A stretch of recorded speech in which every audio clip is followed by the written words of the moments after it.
What is up, everyone? This is Franz from Wake Up Franz, and welcome to Johnny Saw, aka NCT Johnny, the Ad-Lib King's personality reading.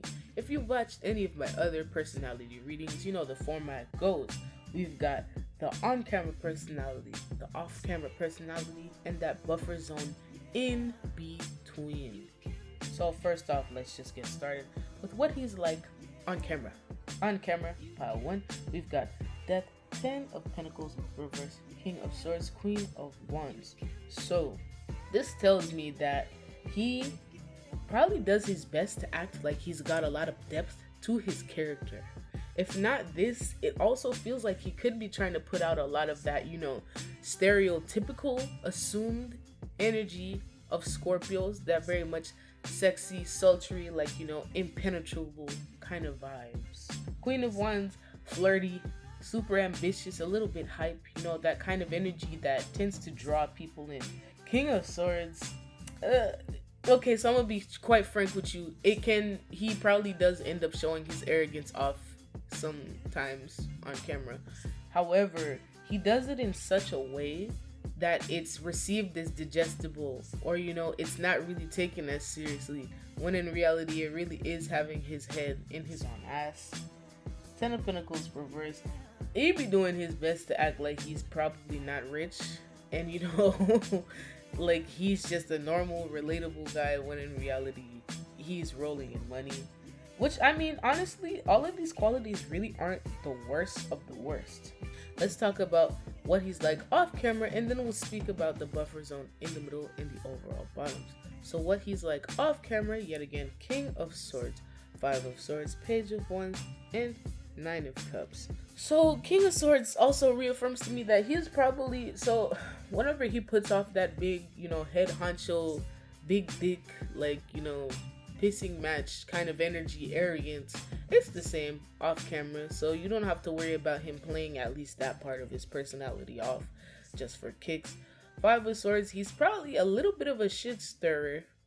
Might, instead of doing direct jabs in bullying himself, he might throw a little shade with his words.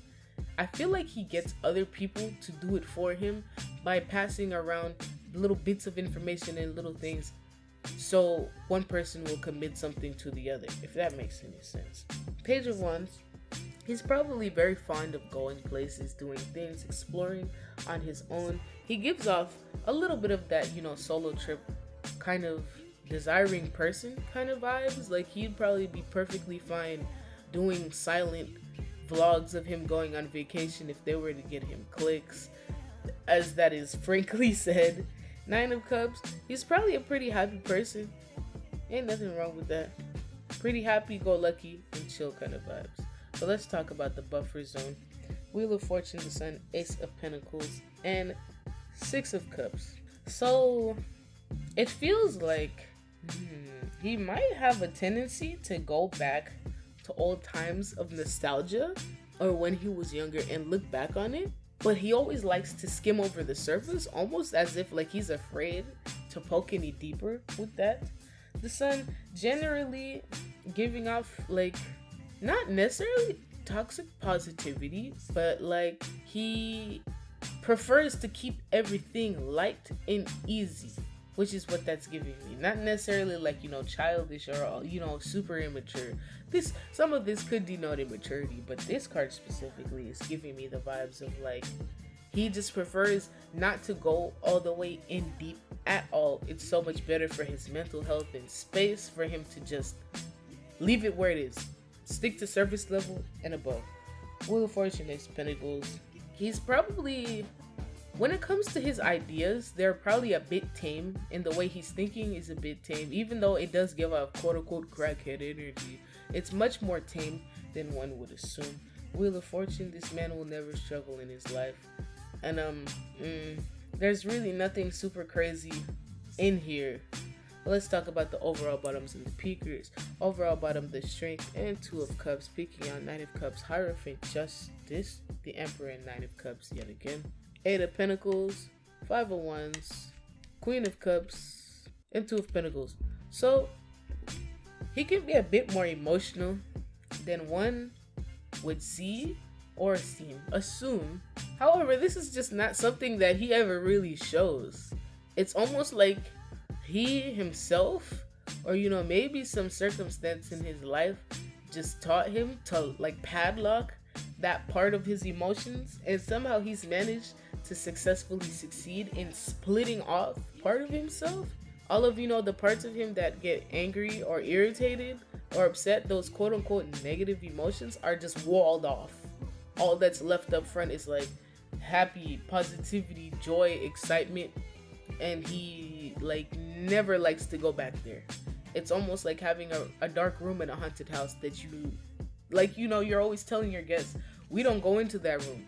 That's what that is when it comes to his emotions, which it's probably gonna come up some days in his past whenever he's confronted with these things. Two of Cups could denote him being a bit of a romantic. However, the problem here is that I don't feel any sort of fullness of attraction or wanting full connection. It's enjoying the back and forth, the playing, the casual dating, keeping things light. And whenever, like I said, when things get to depth or come to blows, is when everything kind of falls in or caves in. But anyway, oh yeah, also of course the Knight of Cups peeking out. I did say not immature, but no, I lied. There's a bit of immaturity here.